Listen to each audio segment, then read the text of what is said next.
What is up, guys? Zach Ginn here. Rick Ginn here. And in today's video, we're going to break down the 7 things you should never say to your motivated sellers. All right. So let's break it down. There's so many things I think wholesalers say to motivated sellers that honestly will ruin the wholesaling deal. You think? And these are the 7 most common ones that I've seen, or probably the 7 worst ones you could possibly say that could ruin your wholesaling real estate deal. So let's break it down. Let's do it. So the number one thing that I've seen that's absolutely terrible for wholesaling real estate that you tell to your motivated seller is, how much do you want for the house? I think that's a huge no-no to say, and really it gives the wrong tone, especially when you're trying to get the price out of the seller. Yeah. Words are powerful. What you want and what you need are 2 different stories. Yeah. So everybody wants $1 million, but what they need is the answer you need to get. So it also triggers a subconscious reaction to like, hey, if I ask for more, I might get it. So we all teach kids that. Adults learned it and took it over from when they were kids too. So when you use the word want, it's like a wish list. Yeah.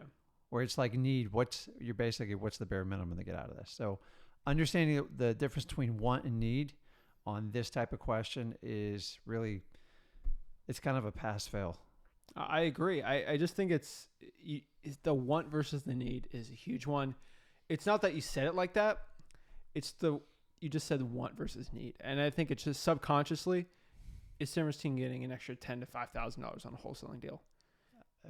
Or you could lose the deal, right? Because it seems uninteresting. What do you want for the house? Tone is everything. What do you need to get out of this property? Completely different ways to talk about it. It's just a big no-no. Correct. And the difference between the word house and home versus property is everything. So it's a home is really where you reside. It's not actually a physical asset. Mm-hmm. And a house is very personalized. Yeah.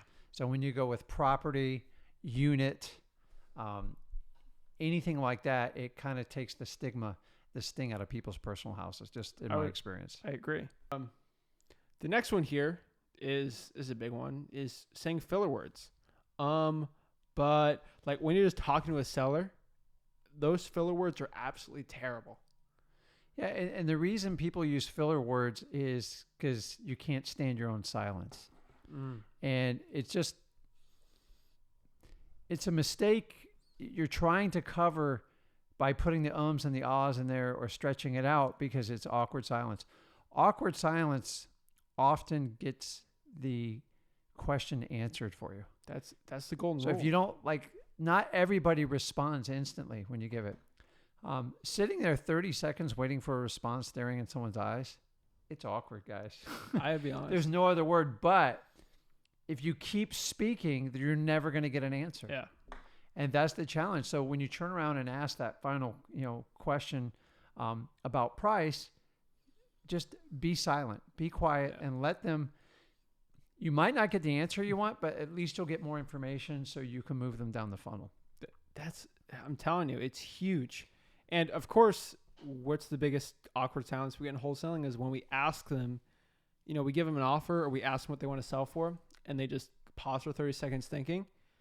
If you say something, you could ruin that deal. Correct. So it's huge. And it's a great opportunity to look into their eyes and make a mental note if they're looking up, looking down. Guys, I'm not going to teach how subliminal thinking works here. It's at freewholesaling.com. We kind of break it all down. Yeah, but the way someone looks in their eyes will tell you if they're looking for an answer or they're preparing to lie to you. I agree. 100%. The next one here, number 3, is the C word in wholesaling real estate. Don't say that. Contract. We're talking about contract, okay? The C word is contract in wholesaling real estate. Good Lord. So yeah, we use contract. We use contracts, but you shouldn't be saying that word to your motivated sellers. I feel like that word is very subconscious and it's very scary for a motivated seller, right? Yeah. So it's a trigger word, and it's associated in their nervous system like finality. It's just like if you're driving down the road and you hear the sirens and the red and blue light behind you. Yeah. You get that shock to your system because it's burnt it's burnt in your nervous system. Maybe in Cop your means nervous bad. system. Wow, I got pulled Maybe- over a lot when I was younger. But you just know bad things are coming. Yeah. So when you hear the word contract, like just watch. I've watched people literally melt in front of me. Like, Yeah. so what are some good replacement words we can use? Paperwork. Agreement. Okay. Yeah. I just Autograph. See, we should play a game show. Well, that's with it back and signature. forth here. for signature autograph. Autograph seems like you're a celebrity. When you say autograph, you can just pull out the contract, and there's some really good ones. I just like okay. It just works. I just need your okay. Yeah, definitely. This brings us back to the next word I'm supposed to say, which is the I word, and that's investor. Okay. I personally just don't think saying you're an investor helps at all. That's another trigger word, I think. A lot of people have negative connotations with that word, and the media kind of gets that going. But I just think, hey, I'm just a person looking to buy houses versus investor. It helps me so much just building that initial rapport with the seller. Mm-hmm. And they're going to immediately discount you. They just assume you're not buying the house for yourself, which you're not. But sometimes you are. Yeah, but they're going to go ahead and when you use the word investor, the problem is you're letting them make a decision in their head without your permission of like what you do without hearing your story. So if you go into the conversation and say, I'm an investor, I'm a wholesaler, they're going to associate what's in their mind, and they might discount any of your services before they can even hear you out. Yeah. So my recommendation is don't do it. I just help people with houses, and I buy them, and I like to buy in this neighborhood. Like I just one of my favorite ones is they ask you while we're on it is, what are you going to do with the house? And I find a lot of investors are like, what do I say, Rick? I'm like, tell them the truth. What's the truth to that? I'm not sure. Yeah. It depends on what kind of deal we put together. And why don't you walk me through the house and show me what's going on with it? Yeah. We might rent it. I might bring one of my partners in to buy it. My contractor likes to buy it if it needs a lot of work. Honestly, you don't know until you have that deal inked. So if you tell them right off the bat, I'm going to buy it, and you don't, then you're flat out lying to them. So the idea is we're going to get the house sold. It's true. End of story. But if you say, hey, I'm renting it or I'm doing this, you're putting yourself in a corner. You do not know until you get that contract inked. 100%. And even then you don't know. It's true. The next one here is, it's not really a word you should say, but I think in general just lying to your motivated seller is terrible. Again, when you're lying to your motivated seller, you got to think the lies you said, and that gets stressful. Then your mind's racing on that, and you can't. I just think a lot of people are lying to motivated sellers, and it's terrible. I know people do virtual wholesaling, say, let's say I'm virtual wholesaling North Carolina. Oh, I live in North Carolina.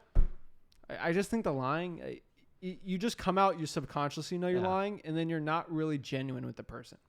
So the problem with lying in general, and this stands for anything, is you can only keep track of the lies so long. Yeah. So I guess if you're going to lie in wholesaling, you have to document it. You have to put it in your CRM. And you got a constant, you're going to have to walk around with cliff notes everywhere you go. It's just so much easier to tell the truth because you don't have to remember what the truth is. It automatically comes up in your head. So just tell them, it's just easier, guys. And you're more authentic, and you're going to get the deal because if you keep lying, because you don't know how sharp your seller is.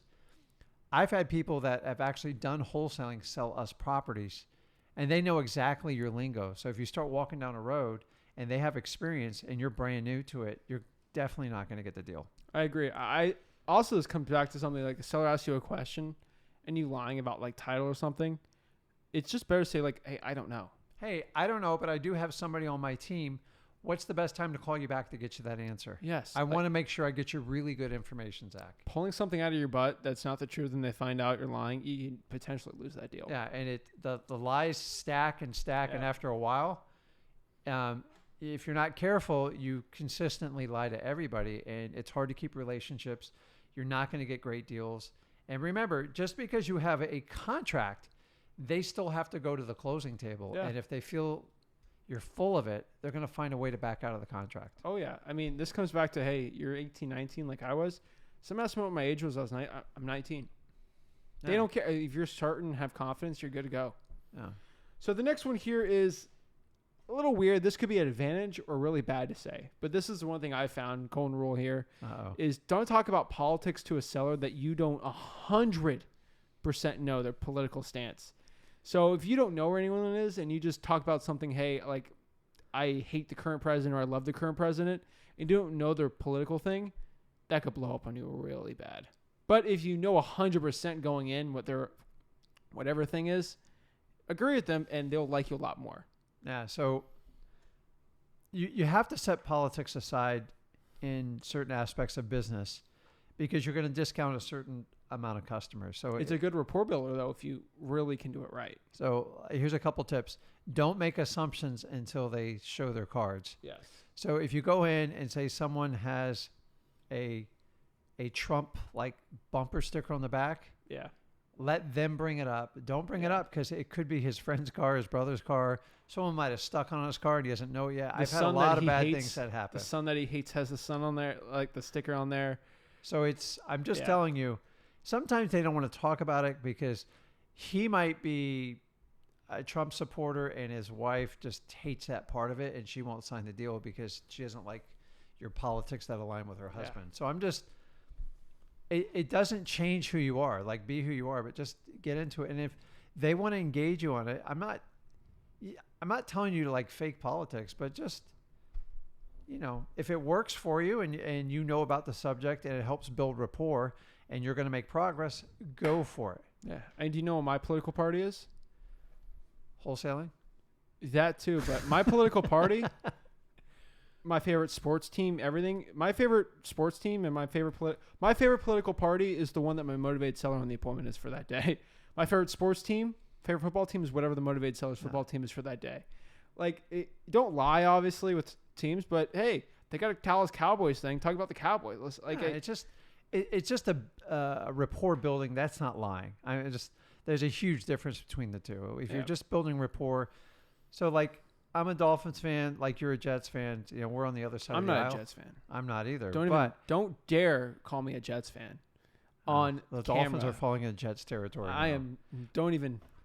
But I'm just saying. But like, if you love football in the NFL, you can still talk positively about the Jets.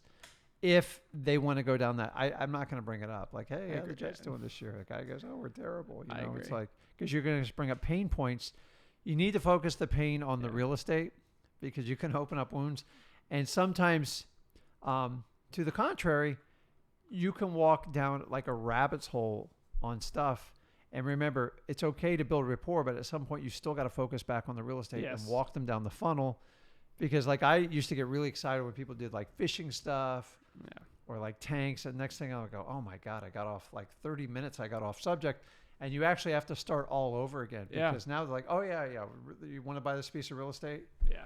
And you didn't spend that 30 minutes of trying to qualify them, trying to find the pain points, and then, do the him and haw with them. So I agree 100% here. The last one here is, I still don't think anyone should say this, but hey, Mr. Seller, you shouldn't list this house.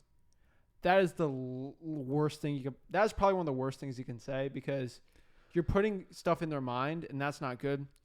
You want the motivated seller, you want to tell them that they need to list the house. Yeah, no, right?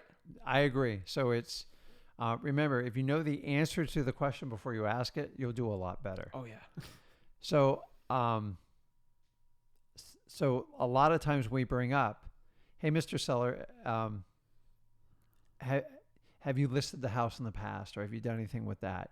And then they're going to tell you, I don't like realtors, they're scammers, or I tried that and we got no activity of it. Yeah. And that might lead you into the price. Well, how much did you have it listed for? And you kind of walk it through. Now he's tested the high waters. Yeah. And it failed. So, and there's usually a reason it's failed, and that's what he's there to talk to you about. So, you can't fear realtors in this game of wholesaling. You got to understand, if they want to speak to a realtor, they've either gone and spoke to the realtor without you, so you might as well just bring it up. Yeah.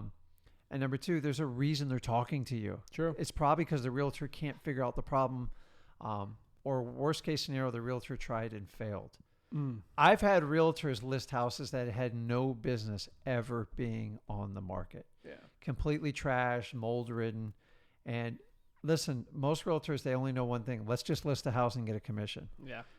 And in reality, if they just called someone like me, they could get it sold quickly, avoid all the pain, and get their full commission and help the seller out. But unfortunately, there's far too many. There's just not enough realtors that think like that when they do that. Everything has to go full retail. Everything has to be an inspection. And you can look at a house. Like, so if I see a house that's completely trashed or has a renter in it, if the realtor comes up, it's such an easy conversation. I agree. It's an easy one. So that's it, guys. I mean, those are the 7 things you probably shouldn't say. You shouldn't say at all, but just don't say those things. This is one way to just lose your deals by saying these 7 things. I mean, it just avoid those words and just talk the truth and be ethical, and you'll do well in this business. I agree. So it's not hard. You have to think about it. So I think we've given 7 really good points of what not to do. Yeah. And just stick to the fundamentals. We teach you how to do everything with it, and I think you'll do great. That's it, guys. Check out freewholesaling.com. Talk about everything there. Yeah, definitely. And just really break it down from start to finish, all for free. Freewholesaling.com. Thanks, guys. I appreciate it. Zach Ginn signing out. Guys, Rick Ginn signing out. And have a blessed one. Thanks, Thank guys. you. Like this video and subscribe. Thanks.